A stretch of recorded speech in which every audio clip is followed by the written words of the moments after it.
The title of my talk is Loneliness Kissed Love. Anthony told me that y'all are interested in relationships, and so I'm a therapist. I talk to people about relationships pretty much all day long, and I've done a lot of writing as well.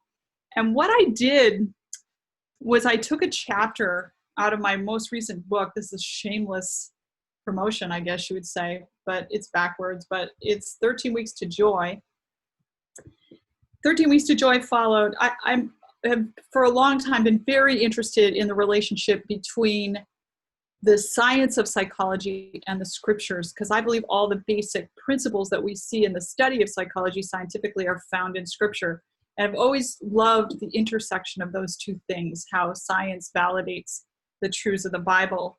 So I have attempted to put together what I would call basically biblical psychology textbooks. So the first one was 13 Weeks to Peace. It's about individual psychology. These are workbooks that are actually a growth journey. They're not just boring textbooks. They are very, they're written with practical change in mind. And then 13 Weeks to Love is about relationships. And someone convinced me I needed to do, if I had peace and love, I needed to do joy. So I wrote 13 Weeks to Joy, which is basically how to take the Bible. It's called 13 Weeks to Joy, How to Hold All the Happiness God Gives. It's how to positivize our life experience. It's not that we can't have any negative experiences and that everything has to be good all the time, but we can hold more happiness than we do. And so that's kind of where that book moves. And one of the chapters is called Loneliness Kissed Love. What I tried to do when I wrote these chapters is use as a basis someone's story. And I put the teaching and the scientific stuff in the context of that story. And a lot of times I would use the story of the scientists that did the research.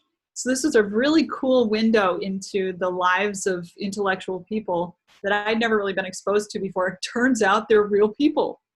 And so this was an example of that. The story basis for this chapter, which I have prepared as a PowerPoint presentation. I'm presenting it for the very first time ever to you guys. So it's special for you. The story that provides the basis for it also generated the research that I'm drawing from, or a lot of the research that I'm drawing from. So let's first, before we get into that though, look at the definitions of loneliness. Without company and cut off from others is the dictionary definition. But the psychological definition that someone in my field would be more likely to use would be distressing feeling that accompanies the perception that one's social needs are not being met by the quantity or especially the quality of one's social relationships. So it's not just not having people around or not having any kind of relationships. It's that feeling of not connecting to the level that you feel you need for life satisfaction purposes. And that was to some degree the case of this lady. Her name is Stephanie Cacioppo. And, she was positioned as perhaps no other social scientist to speak to the issues of loneliness because she, for one, researched attachment and bonding. She was had published many professional papers on the issues of attachment and bonding. But secondly, she married a man who was an expert on loneliness. So that's why I say loneliness kissed love. And thirdly, their life experience together really validates their research. She was an attachment researcher. He was a loneliness researcher. They came together and the loneliness went away and they attached, is the short form of the story. It's really quite moving how it all worked out. What happened was she lived in Geneva, Switzerland, and John in Chicago. He was at the University of Chicago when they met in Shanghai at a conference. What happened was they spent some time together. It was the Society for Social Neuroscience, which he helped organize. And they're at this big conference and they end up sitting next to each other at dinner and they're instantly attracted to each other, have a wonderful conversation. After they walk out of the dining hall, the moon is rising over the campus. He snaps a picture of it. she, under what she admits now as a pretense, texts him later or reaches out to him later and says, hey, can you send me a picture of that moon you took a picture of? And that kind of started the relationship. And they met at future conferences, got together, and they ended up getting married. So it's really cool because they worked at the University of Chicago. She took over the Center for Cognitive and Social Neuroscience. Oh, John directed that, and then she ran the electrical neuroimaging lab in the same institution. And here they are at the University of Chicago, and what they would do is sit there and work side by side, and they had a little dog. There's no pictures of the dog with them, but he would sit under their desk. Pets are important for love too, you know. So what a cool story, how they came out of loneliness into love, literally through each other's research, but also each other's life experience, and they joined together. So let's talk about some of the research. Did you know that loneliness is on the rise? 20% in the 1980s, this is Cassiopo that estimates this, 40% of the population in the US in 2013 doubled over just a few decades. It's at 80% of those under 18 and 40% of those over 65. So we see more loneliness on the ends of the life spectrum, and it seems to be alleviated a bit when life is the most active and the most busy. But maybe there isn't real connection there because it doesn't seem to carry into the later years. Loneliness is risky. I'm going to create a very grim picture, but don't stay to the end because it gets better. I'm going to tell part of the story, but then I'll tell the whole story. So stay with me for this kind of negative part of the story. Loneliness causes health problems. Here's a list of them. The stress on the body is very significant. In fact, I'm going to talk about that in a moment. Let me just throw some research at you. Another piece shows that social network size is linked to brain size. So that doesn't mean you're smarter necessarily if you're well socially connected. It just means that it changes the brain. And what they found is that people, generally speaking, can have about 150 people in their social network. We're capable of that. And that's defined by knowing the person and knowing how they got into the social network. So let's talk also about the Blue Zones study. You've heard of the Blue Zone study, which is a study of longevity. And the reason you've heard of it is because Seventh-day Adventists are in the Blue Zone study because we tend to have better longevity. But another people group that have great longevity is the Okinawans from Okinawa, which is an island south of Japan. And these people are very different than many of the people groups on Earth. They have many remarkable qualities and traits, so they make great fodder for scientific research. We typically hear about the fact that they're vegan or largely plant-based in their diet, and they exercise, and there's different aspects of their health program that make them live longer. But there's another aspect to it, and that is that they really emphasize friendship. The man that did the Blue Zone study, Dan Buettner, said it's the stress-shedding power and influence of friendships over our day-to-day lives that adds years to life and life to years. Isn't that beautiful? And this is, really proven in the Okinawan people. They have a practice of having 5 to 6 good friends, people on whom they can depend in times of need. The concept of emotional need is very present in that society. So understanding emotional needs is not only for like the more developed parts of the world. There are people groups that stumble on that truth, maybe not through so much scientific knowledge, but through just an understanding of how life works. And that is true for the Okinawan people. A Cigna study showed that 1 in 4 Americans feel that no one understands them. That 2 in 5 Americans feel that their relationships are not meaningful. And that only about half of Americans have meaningful social interactions. Let me talk to you about how bonding takes place and how we learn how to form relationships. Because you see, God has organized the entire life process, the typical life timeline of a human being, to enable that human being to have an experience where their brain is literally built for love. And with each relationship type that we experience throughout the life timeline, the new relationship builds on the foundation of the old. So the very first relationship we typically form is the relationship with our primary caregiver. Most of the time, it's mother. Women are designed by God to be able to feed babies from their own bodies. They are more emotionally attuned to the needs of a baby. They have an easier time raising a baby. I'm not saying a dad can't do it and do a great job of it, but I'm saying women are set up for it. And so most of the time, it's the mother that is that primary caregiver.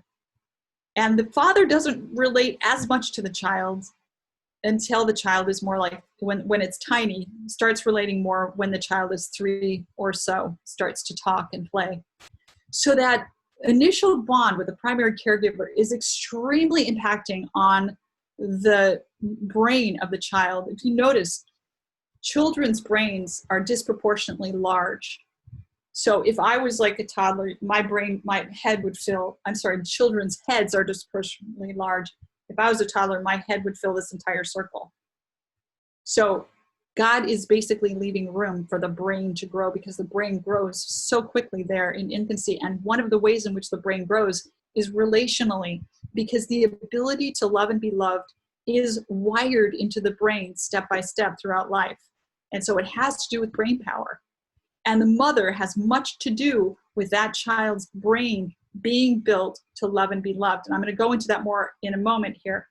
But on the foundation of mother, then typically dad steps into the picture. Dads tend to have more to do with the child once they become active, able to play, and able to talk.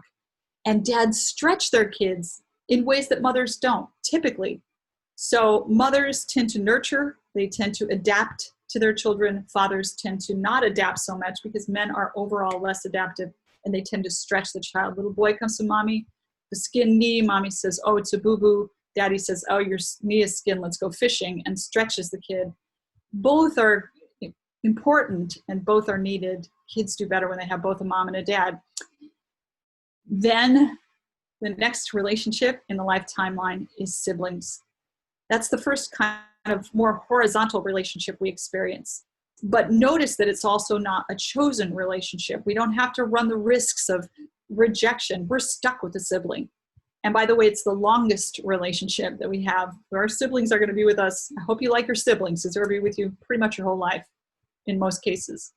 But now we learn the skills of negotiation and horizontality in relationships. And that prepares us for the next relationship, which is friendship.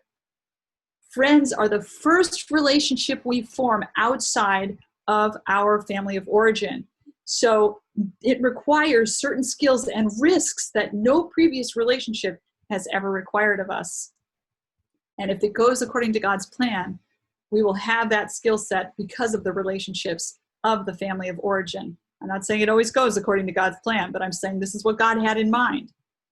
Then once we learn how to form friendships, and we learn the art of negotiation, we learn the art of emotional connection, we learn how to work through conflict instead of running when conflict arises or becoming angry, then we're ready for what to me has been the most difficult relationship, but the most rewarding at the same time, and that is the relationship of marriage. Because honestly, a marriage is, I hate to say this, but in a way, it's friends with benefits. There is that romantic sexual aspect, but a lot of the time you're just doing life together as friends. You know, and you guys know that it's not red hot romance 24/7. That's just a myth. That's Hollywood. It's most of the time friendship. So you've built that skill level, and then you can take it to the next level and form a relationship with a spouse, have your own children, and have the experience of loving unconditionally. Now that you've matured, you can pour into a child, and I'm telling you, relationship with a child will lead you to need to sacrifice. And then the great icing on the cake is grandchildren. I don't have any yet. I have grand dogs. I don't have grandchildren. But this gives you an idea of what God had in mind that we would build at each stage of life. Let me go back to mommy. An infant has two basic states. They are either attached and happy, or that infant feels detached or unattached and is terrified. I believe this metaphorizes humanity. We're created for attachment. We don't have to be on mommy's lap anymore. We're adults now. We can be physically independent, but we need to feel attached or we will experience anxiety. And that is validated in the science. Aroused limbic systems are the inheritance of people who are isolated. We were created to love and be loved. What we often do when our relational life does not go well is we form relationships, but not with people, and not healthy ones, or unhealthy ones with people, or with substances, or with gambling, or with practices that are what they call process addictions. If we could see these things as relationships, we wouldn't see them so much as crimes. We would see them as people trying to get out of these things what they somehow did not get from their relationships. And I would say, to put it in the positive, that good, tight, vital, loving relationships are the best crack cocaine out there. They stimulate the pleasure centers of the brain. In fact, there's this whole thing in Silicon Valley. Some of the really disciplined technocrats are doing these dopamine fasts. And part of their dopamine fast, they don't go on screens. All these people that create all this screen content don't go on screens for 24 hours because they're on a dopamine fast. And they don't eat, and they just don't do anything that would cause pleasure response, including looking into the eyes of another human being. Do you know you get a little dopamine boost from that? So think about it this way. If we had enough dopamine from pleasurable social interactions with one another, we wouldn't be so hungry for the wrong kind of dopamine. What about social media? How is it affecting our relationships? Here's a guy on a roller coaster checking out his Facebook or his Twitter. It's amazing how social media has taken over our lives. And you guys haven't seen the transition from no social media to social media. I have. And I remember life before. Well, it turns out it's a nuanced issue. People tend to really eschew social media because of negative effects on our social lives, but it's not really all bad. Let me give you a little bit of direction there.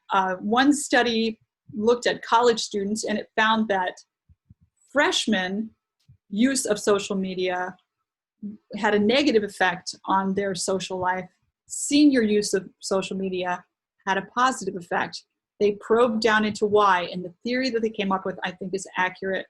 It's that the freshmen were replacing new relationships and connecting at the college campus with their old friends on social media. They weren't progressing relationally.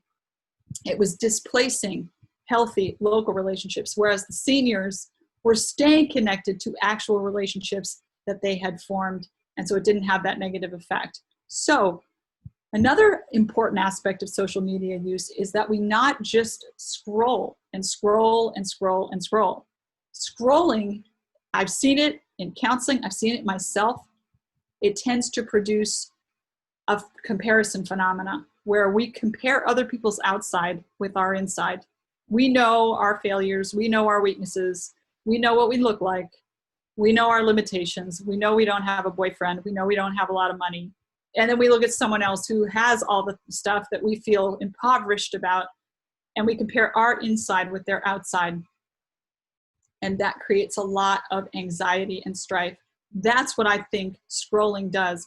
What is a better use of social media, and this is research, is engaging with people, using it as a communication device. Because think about it, it can't possibly be innately wrong.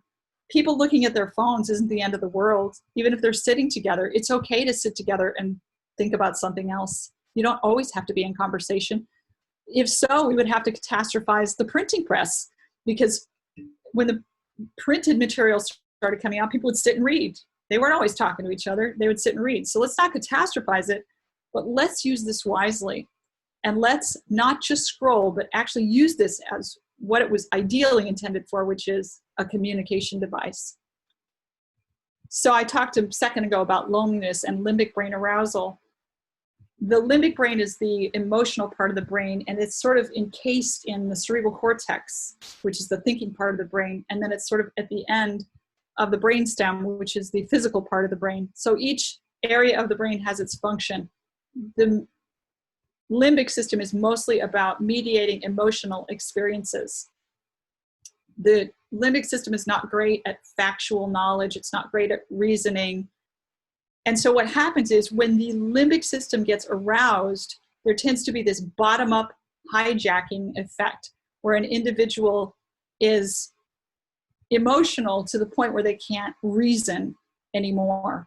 And what causes that, or one of the things that causes it, is chronic loneliness. People become emotionally stressed, even if they don't fully realize it.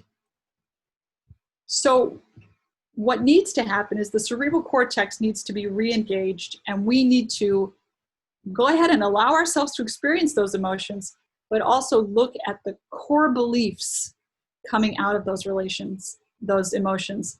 And primarily, as pertains to our subject matter today, our core beliefs regarding love. And so I want to ask you, what do you think your core beliefs regarding love are? What are your core beliefs regarding love? What are your core beliefs regarding relationships? It will be largely determined by your life experience, to some degree by your genetics, and to some degree by your choice. Those three things flow together to create our thought life. So I want to capitalize on the last one, and I want us this morning to work toward changing our core beliefs regarding love. So the way I help people identify their core beliefs is I'll just tell you a little exercise I do in counseling. It's called PLAIN, P-L-A-I-N, making our unconscious processes plain, okay? So what I'll do is if someone's having an emotional experience, I'll say like, let's stay with that emotion, permission, P. Label that emotion. Okay, so maybe they'll say, it's anxiety, I'm really afraid. And then I'll say, where do you feel that emotion? P-L-A, area. I feel it in my chest. What intensity do you feel it? P-L-A-I, intensity. Oh, it's about an 8. And then this is the coup de grace here. I say narrative. What is that emotion saying? If you could give that emotion a mouth, what would it say? And then I'll direct that and I'll say, what would it say about your relationships? No one will ever love me. It's amazing how it just comes spilling out when you do it this way, when you engage with people's emotions and then you enable them to speak what their emotions are actually saying, pulling it into the cerebral cortex where they can start to work with it. So let me ask you that. What are your core beliefs regarding love? Do that little exercise on yourself, because I'll tell you what happens. Schema drives attention. Okay, what that means is our schema, or our set of core beliefs that make the entire fabric of the way that we function in the world, drives our attention. In other words, we're going to pay attention to cues that resonate with our schema. So let me give you an example. If someone experiences, I'll use myself as an example. I didn't have great emotional connection to my parents. Somewhat my siblings, my sister and I are very close, better relationships there, but not great relationships in the family of origin, unfortunately. Then I came to high school age and I fell in love with a guy, 15 years old, not ready for that serious of a relationship. He ended up dumping me. It was devastating. I went into serious depression, and for 20 years of my life, 25 years of my life, wrestled with depression that I think came out of that experience. But to me, you know, the core belief that resulted from that is every close relationship will ultimately fail. Anytime I get close to someone in that way that I feel I need it, it will ultimately fly to pieces or end, or they'll reject me. And to this day, I'm very afraid of rejection. Not so much from, I can take people, you know, lambasting me on Facebook better. I don't like it, but I can take it better than close relationships rejecting me, or if I feel like they're going to reject me. If I held on to that belief that every close relationship will ultimately disintegrate and I'll be rejected. What would have happened, and what did happen for many years, was that schema drove my attention. So I would notice the cues that seemed to validate that belief. And I still struggle with that. If someone close to me, one of my loved ones, is short with me, I'll go into a tunnel because my schema that every close relationship will ultimately end picks up that cue and takes it much farther than it needs to go. So that should give you an idea of what I'm talking about. We can revise those beliefs. It's possible to do so. God has given us the ability to do so. And I encourage you, by the way, to, if you are having struggles with that type of thing, seek out counseling. Abide.network is a great way, a place to get good, biblically grounded, Adventist-friendly, but professional and paraprofessional counseling and coaching. Abide.network. Because counseling can help us change our core beliefs. And so can reading literature, such as my books or other self-help books, can be very helpful. And reading the Bible and just walking with Jesus can revise our schemas. You know, the Lord tells us that the primary fear is the fear of death. In the book of Hebrews, it says that he freed us who through fear of death were all of our lifetime subject to bondage. But I believe that that fear of death isn't just fear of physical death, but fear of social death. I think the deepest fear in the human heart is rejection and being put outside of the circle, so to speak. And we see this in the life of Peter. He's in the garden. Jesus is being arrested. Peter pulls out his sword in front of fully armed Roman soldiers and lops off someone's ear. He was not afraid to die physically. It's a miracle they didn't kill him right then and there. Hours later, Peter's in the guard room with Jesus. And he denies him with cursing and swearing 3 times, the third time, and then 2 other times. And then the cock crows. You remember the story. Why? Because Peter was afraid of being ridiculed and rejected. I would contend that social death is the greatest fear of humanity. And I praise God this morning. He has solved the problem. Here's what happens to us often when we're lonely. We end up with a poverty mindset. There's not enough love to go around. Then we are needy. We need a love that no single human being can give us. If we're isolated and the first contact is a person and we try to get all that need met from that person, it's not going to work. And then we end up ashamed, feeling ashamed and outcast because of the fallout of that. And then we end up sometimes avoiding relationships. What God does is he breaks into that cycle and he changes our poverty mindset from there is not enough love to go around to there is enough love to go around. And I cannot thank God enough for this. It's the thing that really converted me to Christianity, because for the first time in my life, I had something that I knew I could give all the lonely people in the world. Jesus. Because I knew I couldn't meet all their needs. But I knew Jesus had met my needs and he could meet theirs. And the Lord tells us that hope does not disappoint because the love of God has been poured out within our hearts through the Holy Spirit who is given to us. God pours his love into our lives, and that makes it possible for us to love and be loved. When we get our primary love needs met from God, then he leads us into community, and we come into community with something to share with others. Otherwise, what we'll do is we'll come to community empty and try to get from the fullness of what we need from people, which ends up setting us up for frustration. So Christian fellowship, biblical fellowship, God fellowship is us rejoicing together in the poured out love of God. I think that that model works. I've seen it work. It's worked in my life. And I'm sure it's working in yours as well. I want to talk to you about the power of belief for a moment here. This is a story that I found. And by the way, I have a number of worksheets for you that I'm going to be giving you that I'll send to Anthony that are some things you could use, some resources you can use.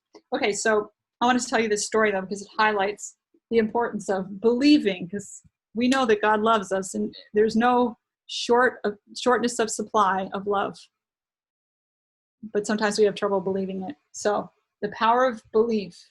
Several decades ago, before the internet, there was a con man named Don Lowry, and he came up with a scheme to exploit the loneliness of single men.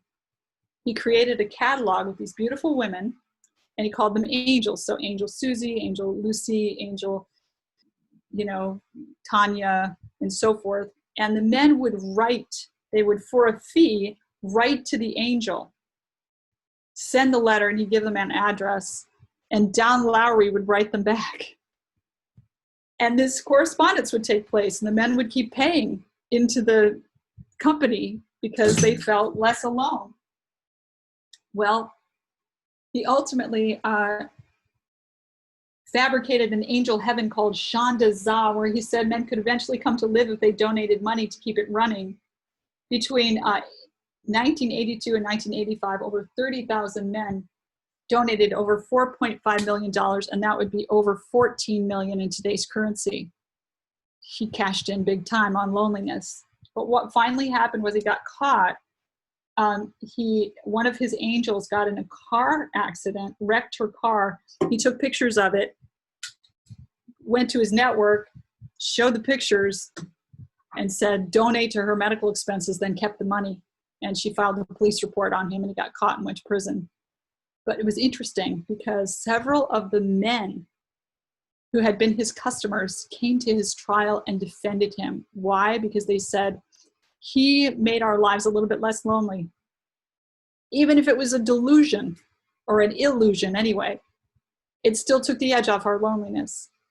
If those men could be thankful for Don Lowry because he fooled them into believing that they were loved, how much more can we believe a God who died for us and whose word is more sure than our own senses? How much more can we believe him that we are loved? Amen. This is John Cacioppo, the loneliness researcher, and I want to tell you the good news about loneliness. It can train you. If you're lonely, it's an aversive state that serves as a signal to attend to and take care of the social connections that define us as a species. So it's not all bad news about loneliness. It does serve a function. It can teach us. It can be a wonderful teacher. I'm going to end with this thought. This is Stephanie Cacioppo. Tragically, John died just a few years ago. I don't even think he was 70 years old. And how sad is that after that love story? But she says, and I have corresponded with her via email because I put her in my book. And so I ask people permission, even though I don't really have to, but I like to connect with them. And she says this about the death of John. She says, I did not know what true love was until I met my husband. John taught me what true love really means. And now, thanks to my husband, I am on the verge of knowing what true eternal love is. I don't know quite what that means, but it sounds like there's some faith mixed in. So that's what I have to share with you guys. I hope it wasn't too long or too short. But should we, let's see, I guess I'll stop and share.